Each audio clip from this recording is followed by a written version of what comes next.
जो ईडीचा जो निर्णय आहे तो न्यायालयामध्ये त्यांनी घेतलेल्या निर्णयावर आहे आणि त्याच्यावर आम्ही अपील केलेलं आहे. एका बोर्डाचा निर्णय होता, कुठेतरी अजूनही ईडीचा फेरा आपल्या मागे असं वाटतं. बघा, एक गोष्ट मी सांगतो, तुम्ही वार्ताहर आहे, तुम्ही चित्रांकन करता, तुम्ही वृत्तपत्रांमध्ये बातम्या देता, परंतु हे करत असताना थोडीशी जर हिस्ट्री तुम्ही आधी जर वाचली किंवा त्याबद्दल माहिती घेतली तर ते बरं झालं असतं.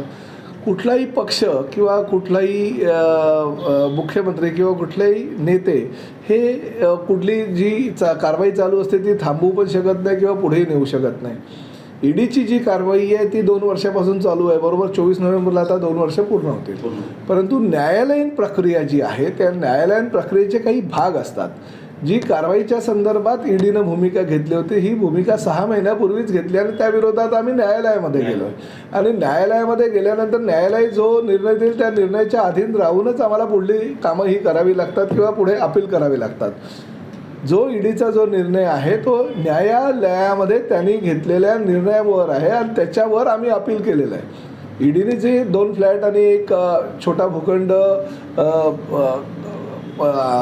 ताब्यात घेण्याची प्रक्रिया सुरू केली होती ती 4 महिन्यापूर्वीचीच प्रक्रिया आहे आणि त्याला आम्ही वरच्या कोर्टामध्ये अपील केले असल्या कारणानं ते प्रकरण आता न्यायप्रविष्ट आहे.